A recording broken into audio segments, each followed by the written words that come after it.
informasi apotik. Oke, sebelum itu saya perkenalkan diri.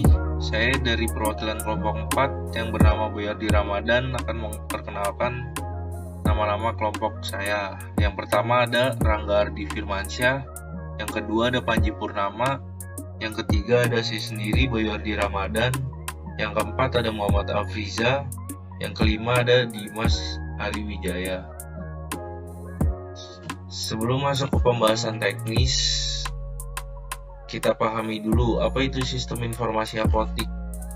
Jadi sistem informasi apotik merupakan solusi digital yang dirancang untuk membantu proses operasional apotik secara lebih efisien dan terstruktur.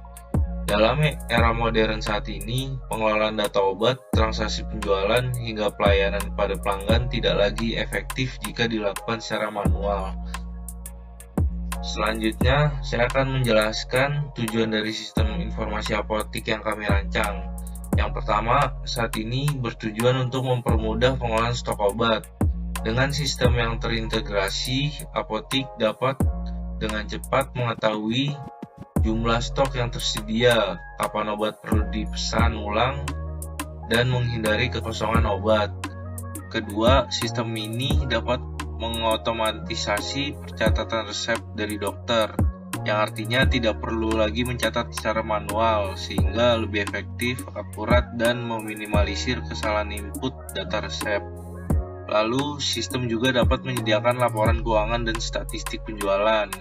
Dengan begitu, pengelolaan apotik dapat memantau performa penjualan dan membuat keputusan bisnis yang lebih tepat berdasarkan data. Dan yang terakhir, sistem ini dirancang untuk memastikan kebutuhan terhadap regulasi farmasi, artinya data pasien, stok, obat, dan transaksi terekam dengan baik sesuai aturan yang berlaku, sehingga audit dan pengawasan bisa berjalan dengan lancar. Untuk slide selanjutnya akan dijelaskan oleh Rangga. Fitur dan komponen. Manajemen stok, mengelola persediaan obat atau barang termasuk jumlah, lokasi, dan tanggal kadaluarsa. Resep elektronik, fitur untuk memasukkan, menyimpan, dan mengelola resep dokter secara digital, memudahkan akses dan pelacakan. Laporan keuangan, menyediakan laporan terkait pemasukan, pengeluaran, laba rugi, dan transaksi keuangan lainnya. Notifikasi otomatis, sistem akan memberikan pemberitahuan otomatis, misalnya untuk stok menipis, mengingat pembayaran, atau resep yang perlu diambil. Keamanan data, melindungi data pengguna dan transaksi agar tidak disalahgunakan dengan enkripsi atau autentikasi. Komponen sistem. 1. Perangkat lunak, aplikasi atau sistem yang dijalankan di komputer atau server untuk mengelola semua fitur di atas. Jaringan internet, koneksi internet yang dibutuhkan agar sistem dapat berfungsi online seperti sinkronisasi data, cloud, dan notifikasi otomatis. Staf apotik, pengguna utama sistem yaitu apoteker atau karyawan yang menggunakan sistem untuk input, resep, cek, stok. Perangkat kasir, mesin atau sistem POS, point of sale yang digunakan untuk transaksi pembayaran. Di sini ada keuntungan sistem. Yang pertama, efisiensi operasional. Sistem membantu mempercepat dan menyederhanakan proses kerja seperti pencatatan stok, transaksi, atau input data, sehingga mengurangi waktu dan tenaga yang dibutuhkan. Yang kedua, akurasi data. Dengan sistem yang terotomatisasi, kemungkinan kesalahan pencatatan manual dapat ditekan. Hal ini menghasilkan data yang lebih akurat dan dapat dipercaya. Yang ketiga, pelayanan lebih cepat. Proses pelayanan kepada pelanggan atau pasien menjadi lebih cepat karena data mudah diakses, transaksi lebih cepat, dan proses administrasi lebih efisien. Yang keempat, penghematan biaya. Sistem dapat mengurangi kebutuhan tenaga kerja manual, kertas, dan menghindari kesalahan yang bisa menyebabkan kerugian finansial. Yang kelima, mendukung pengambilan keputusan dengan data yang akurat dan tersusun baik. Manajemen dapat membuat keputusan yang lebih cepat dan tepat berdasarkan laporan atau grafik yang tersedia di sistem. Di sini ada kendala dan solusi.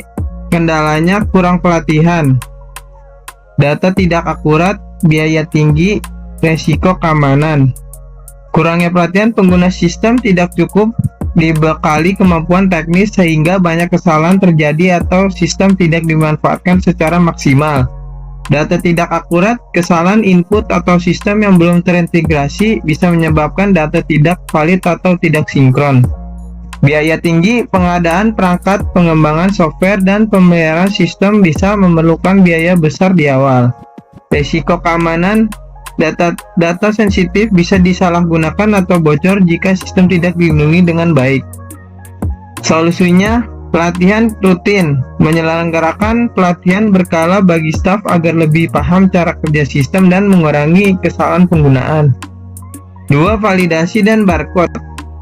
Menambahkan proses validasi otomatis dan penggunaan barcode dapat meningkatkan akurasi data, khususnya dalam pengelolaan stok dan transaksi.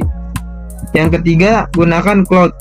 Menyimpan data di cloud membuat sistem lebih fleksibel, mudah diakses dari mana saja, dan mengurangi kebutuhan perangkat keras lokal. Yang keempat, enkripsi dan audit sistem. Mengamankan data dengan enkripsi dan melakukan audit berkala untuk mendeteksi potensi kebocoran atau penyalahgunaan sistem. Di sini ada lokasi dan waktu penelitian. Tempat Apotik Harmani Lestari.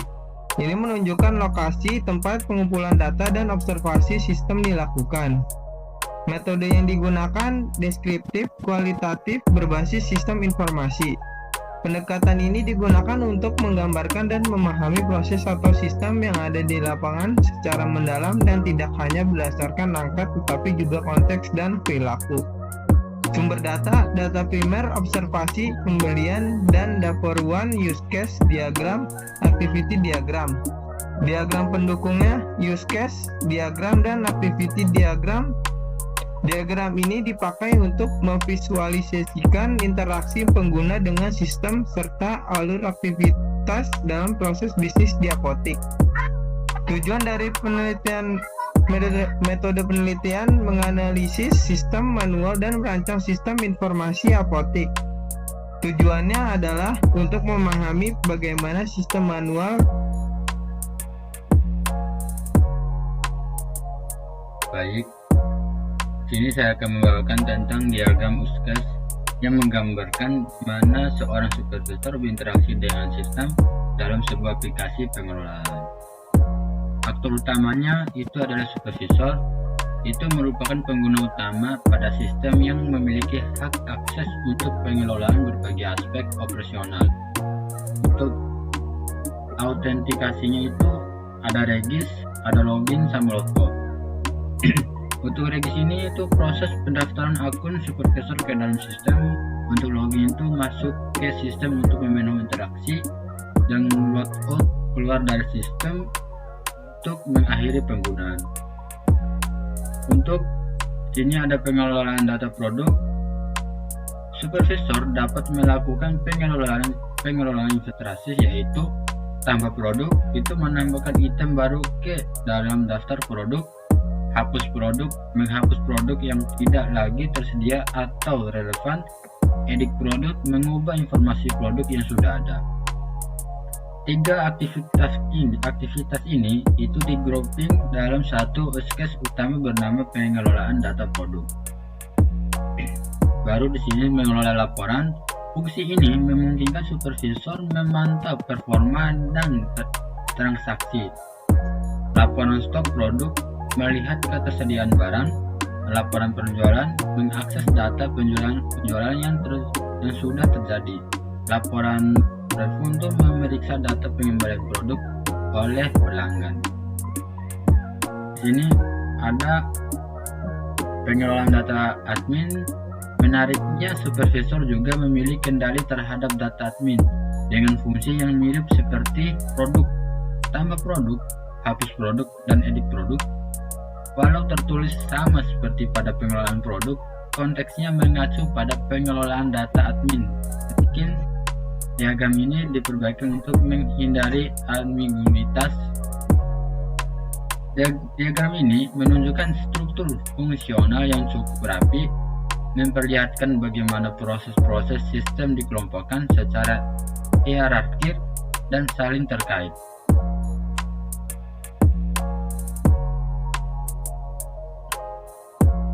Oke, di sini ada aktiviti diagram halaman login yang menggambarkan proses interaksi antara pelanggan dan sistem saat melakukan login ke dalam aplikasi.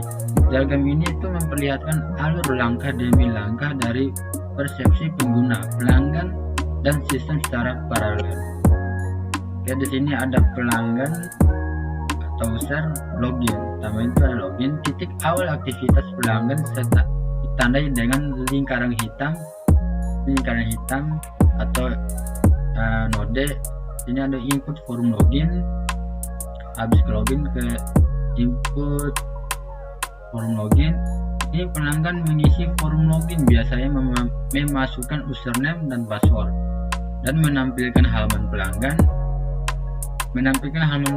Jika validasi berhasil, sistem akan mengarah pengguna ke halaman utama pelanggan. Jika tidak, maka sebaliknya akan kembali ke input form login.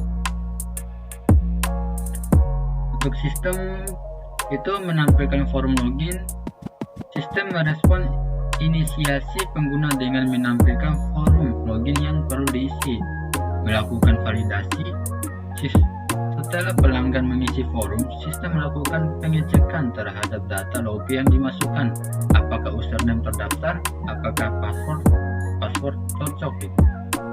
Keputusan valid atau tidaknya terdapat distinction diamond yang membagi alur menjadi dua. Valid jika data benar, lanjut menampilkan halaman pelanggan ke node. Jika tidak, data salah, sistem kembali ke tahap menampilkan form login atau login ulang.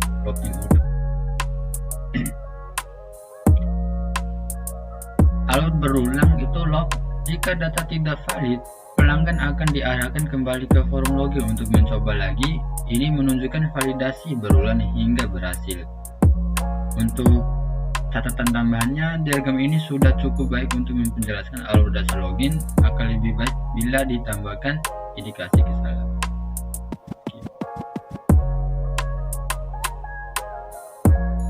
Lanjut ke aktiviti diagram untuk halaman pembelian obat. Ini menggambarkan bagaimana proses pembelian dilakukan oleh pelanggan, diproses oleh sistem, dan dikonfirmasi oleh admin. Diagram ini dibagi dalam 3 suite, itu berdasarkan peran aktor yang memperlihatkan alur gajah. Ketiganya itu ada pelanggan, sistem, dan admin. Untuk pelanggan, itu interaksi pengguna secara langsung. Menampilkan halaman pelanggan itu titik awal pengguna ketika membuka tampilan utama. Memilih kategori, pengguna menelusuri kategori produk yang diinginkan. Memilih produk, setelah kategori dipilih, produk ditentukan. Memasukkan produk ke keranjang, produk ditambahkan untuk dibeli. Melakukan checkout, pelanggan mulai proses pembayaran, mengisi alamat pengirim untuk mengirim pesanan. Dan proses checkout itu melakukan ke metode pembayaran, melakukan pembayaran, transfer, atau metode pembayaran lain. Konfirmasi pembayaran, pelanggan mengunggah bukti pembayaran, pesan dikirim, menerima notifikasi bahwa pesanan telah dikirim. Untuk sistem, berisi proses otomatisasi internal. Tampil produk sesuai kategori. Sistem menampilkan hasil pencarian. Untuk VR card itu menampilkan isi keranjang belanjaan. Interaksi pembayaran itu memberikan petunjuk pembayaran seperti nomor rekening. Untuk menunggu konfirmasi, sistem menunggu bukti bayar dari pengguna. Untuk pesanan diproses setelah dikonfirmasi setelah melanjutkan proses pengiriman. Untuk admin berperan dalam validasi transaksi. Mengecek bukti pembayaran, admin memeriksa apakah transaksi sesuai. Konfirmasi pembayaran, jika valid, status transaksi diperbarui. mengirim nomor resit, admin memberikan nomor pelacakan kepada pelanggan.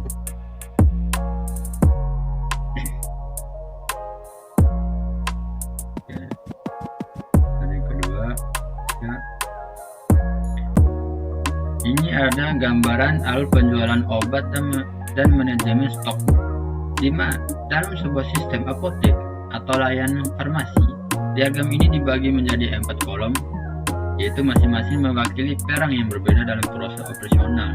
Berikut saya akan menjelaskannya. Untuk pelanggan atau konsumen, pelanggan atau pembeli obat, itu pelanggan memulai proses dengan melakukan pembelian obat yang menjadi pemicu awal seluruhnya alur transaksi. Kasir atau bagian penjualan, data penjualan obat, kasir menerima permintaan pembelian, lalu cek persediaan dan data obat, sistem atau kasir memeriksa apakah stok obat tersedia. Keputusannya itu stok tersedia, iya lanjut ke proses transaksi, tidak, kasir membuat catatan obat kosong sebagai pengingat stok. Mencatat penjualan, transaksi penjualan dicatat ke dalam sistem.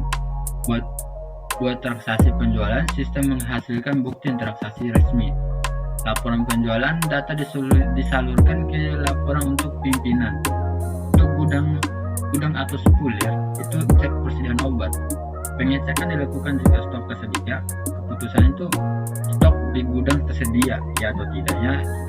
Ya dilakukan transaksi pembelian obat dari gudang. Kalau tidak, mungkin diperlukan pemesanan ke spoiler. Laporan pembelian obat itu disusun sebagai dokumentasi pembelian internal dan untuk pemimpin. Untuk laporan pemimpin, data persediaan obat, laporan stok terkini dikirim ke manajemen. Laporan penjualan obat, penjualan, rekap penjualan yang dilakukan oleh kasir.